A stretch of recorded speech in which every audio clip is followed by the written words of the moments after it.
Alright, so the Canucks have just lost what was probably the most frustrating game of the season so far to the Nashville Predators, who, keep in mind, are bottom of the NHL standings. They are poverty, they suck this year, but they get a huge win, their first of their 5-game road trip, which is pretty pathetic from the Canucks. And listen, I know a lot of Canucks fans are going to try and ignore the glaring problems that are evident with this team and try and blame it on injuries to Besser and Miller, who just didn't play in that third period. But to tell you the truth, the Canucks were the ones that shot themselves in the foot in this game. They carried the play, they had so many opportunities that they couldn't bury, and there was a defining moment that single-handedly lost Vancouver this game. Halfway through the second period, the Canucks completely take their foot off the pedal, and the Predators take advantage. They score 3 goals, and it's too much for the comeback Canucks to recover from, even though they played well in the third period. And that's the frustrating part. The Canucks played well for parts of this game, but there's always a moment or two that loses them the game. They're left with a hole to try and dig themselves out of, but it's always too little too late. And yeah, it's tough, but it happens. I want to talk about the game. Let's jump into the first period of play. Early in the game, the Canucks have some poor coverage in their own zone, and it's Leroux who gets on the end of it, his first goal of his career. He's not going to score many easier ones than that because that defense between Myers and Soucy was a little bit questionable. They got to tighten it up a little bit better, but what do you do about it? 1-0 for the Preds. Later though, it's Erik Brannstrom, who's been a bright spot on this team, gets a shot, and then it's Aatu Raty, another bright spot, tips it home for his first as a Vancouver Canuck. Really happy for Aatu, he gets himself on the board. Later, it's Petey with a nice steal. He's one-on-one, but then he tries to softly pass the puck through the pads of Saros, and it doesn't work. I don't know what this patty cake BS is, but I wish he just ripped the puck there on that chance. But anyways, score stays tied 1 apiece at the break.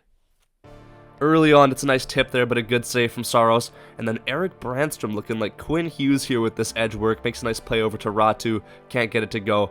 But man, I have been really impressed with my boy Erik Brannstrom as of late. Canucks later get a power play. It's Pettersson to Hughes, back to Pettersson, and he rips it home for his 5th goal in his last 7 games. I said it 4 games ago, the kid is back. It was really nice to see that slap shot back on display. Hopefully we see it in games to come. 2-1 for the Canucks. But then the Canucks take a penalty and they give the wrong guy too much time and space. Steven Stamkos picks his spot.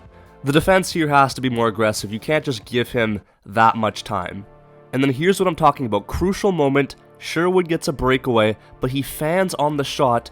You go back to the Canucks and right after, and it's the Predators who capitalize. They take the lead just like that. It's unfortunate, but that's how it goes. It's a game of inches. One mistake there from Sherwood led to the goal. 3-2 for the Preds. Here's another example. The Canucks with a clear chance to tie the game up at 3. I don't know how Hronek misses this. It's a wide open net. Not even a minute later, Canucks take a penalty, and the Predators, Steven Stamkos again, given way too much time, buries it. 4-2 for the Preds. So you see what I mean? Minor things like that can change the course of a game, and now the Canucks are in a hole. They try to battle back in the third, had some chances.